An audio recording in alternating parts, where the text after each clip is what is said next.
Good Morning Business, French Tech.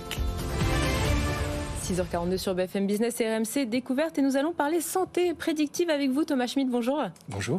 Alors vous êtes le fondateur de NumaHealth, donc c'est une start-up, une biotech qui analyse en fait les résultats des prises de sang, des examens de patients grâce à des algorithmes. Et à partir de là, qu'est-ce que vous ressortez de ces analyses une fois qu'elles ont été moulinées dans votre plateforme ? Oui, en effet. Alors, on est une biotech, on fait de la bioinformatique médicale. Donc, c'est quand le monde de la biologie rencontre le monde de l'informatique au service de la santé. On a deux axes, un axe de prévention et un axe de prédiction. L'axe de prévention, c'est de pouvoir intégrer des résultats de biologie, des données cliniques et des données de votre mode de vie. Et ça intègre une plateforme SaaS. Et une fois que ça intègre des algorithmes, ça va en fait modéliser l'activité de votre physiologie. C'est un peu comme un contrôle technique de voiture en fait. On vient comprendre comment fonctionne votre organisme et arriver à déceler les premiers déséquilibres métaboliques qui ne sont pas en lien avec une maladie, mais qui peuvent avoir un impact clinique. C'est-à-dire provoquer des troubles du sommeil, des troubles anxieux, des douleurs de dos. Et à partir de ces résultats, le système crée un score qui va vous permettre de savoir où est-ce que vous en êtes dans votre état de santé, avec des contenus pédagogiques qui permettent de mettre un lien entre les résultats et le score, et ensuite vous orienter vers des plans de recommandation qu'on appelle d'intervention non médicamenteuse, c'est-à-dire la médecine de mode de vie. Comment est-ce que vous allez réussir à pouvoir vous prendre en charge de façon autonome pour optimiser votre état de santé. En fait, vous visez ces 3 patients sur 10, c'est l'estimation que vous faites qu'on a dans les salles d'attente, qui en réalité sont concernés par des migraines, par de l'anxiété, des troubles du sommeil, en disant, grâce au bilan sanguin que vous faites, nous, on va pouvoir vous proposer des solutions, mais non médicamenteuses. On va pouvoir se soigner peut-être en changeant son mode de vie. Exactement.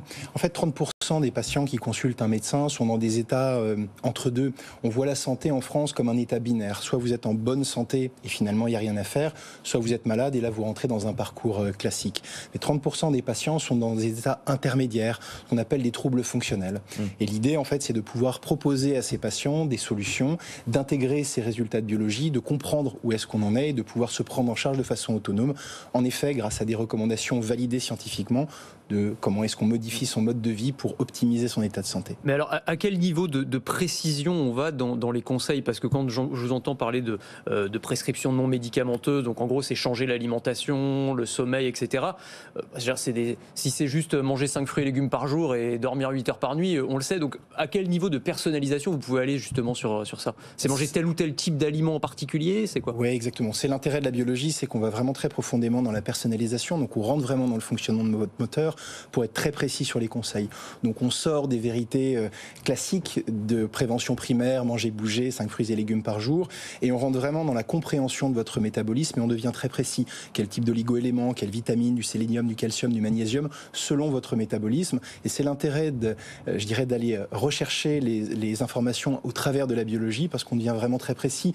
Et c'est là où NumaHealth a une vraie valeur et disrupte un peu le monde de la prévention, où la prévention aujourd'hui, quand on n'est pas malade, on continue à faire ce qu'on fait. L'idée, c'est d'arriver à avoir un impact, scientifique dans la prévention et une personnalisation des recommandations pour rester en bonne santé longtemps. Sur la validité scientifique justement du dispositif, aujourd'hui c'est un dispositif médical ou c'est une application bien-être ? Parce qu'il y a toujours cette distinction à faire, que ce soit sur les appareils ou sur les applications. Dispositif médical, il faut qu'il y ait une preuve apportée de l'efficacité du dispositif. Vous en êtes où aujourd'hui ? Alors aujourd'hui, c'est une application wellness, puisqu'on n'est pas là pour diagnostiquer une maladie. Quand on est un dispositif médical, c'est un outil qui est vraiment là pour diagnostiquer. Or, nous, on se place vraiment en amont. On est vraiment là pour mettre en avant les déséquilibres métaboliques qui sont en amont de la maladie. Donc, on est une application et well-being, vraiment.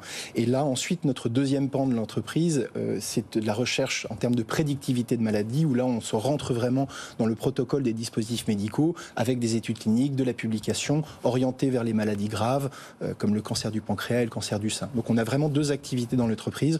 Une activité vraiment orientée vers la prévention, où là on n'est pas du tout dans le dispositif médical, et l'aspect vraiment prédictivité, où là on rentre vraiment dans la science et la validation scientifique. C'est ça, vous faites de la prévention pour l'instant, vous visez peut-être plus de prédiction grâce à l'intelligence artificielle. C'est quelque chose aussi que vous utilisez, que vous allez utiliser ? Oui, tout à fait. En fait, on intègre des outils d'intelligence artificielle, de machine learning dans nos algorithmes pour les rendre prédictifs. En fait, il n'y a pas tant de différence entre la prévention et la prédiction. Il n'y a pas de différence de nature, il y a une différence de degré, c'est-à-dire à quel moment moment on intervient dans le développement de la maladie. La prévention, on est très très en amont, et puis ensuite quand on se décale un peu, l'idée c'est d'arriver au tout développement de la maladie et d'arriver à mettre en avant des profils à risque. Et ça c'est ce qu'on fait grâce au nasoglurine. Et tout ça simplement grâce à des résultats d'analyse sanguine que j'ai entrés dans l'application. Parce que la question que je me pose, c'est comment vous arrivez à voir plus que ce que les laboratoires médicaux classiques arrivent à voir, parce qu'ils ont les mêmes résultats que vous en définitive. Donc qu'est-ce que vous lisez en plus en fait? Alors c'est l'utilisation de la modélisation.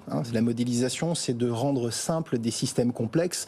Donc là où on a une lecture binaire généralement des résultats, où quand ils sont bons, il n'y a rien à faire, et quand ils sont mauvais, la maladie est déjà là. En fait, les modèles permettent d'aller un peu plus loin et vraiment même en amont du développement de la maladie.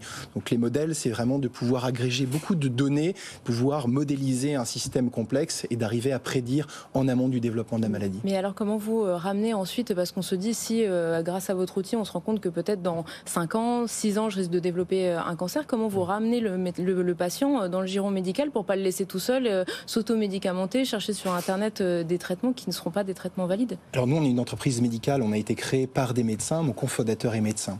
Donc le premier outil, c'est un outil à destination des médecins. Donc la partie prévention, c'est pour les individus autonomes, vous, moi, n'importe qui souhaite se prendre en charge. La partie prédictivité, ce sont des outils destinés aux médecins, absolument pas aux patients autonomes. C'est dans un cadre médical, Exactement. C'est un médecin qui va l'utiliser. Tout à fait. Vous visez notamment le cancer du pancréas. Est-ce qu'on peut en savoir un peu plus là-dessus? Oui, alors on est vraiment au début de nos recherches, mais on a déjà des preuves de concept qui sont vraiment très intéressantes. Pourquoi? Parce que c'est un cancer évidemment extrêmement grave, compliqué, difficile à diagnostiquer. Grâce à votre solution, on pourrait un jour imaginer mieux l'anticiper. C'est l'objectif. Merci beaucoup. Bonne chance. Merci. Thomas Schmitt, fondateur de Numa Health.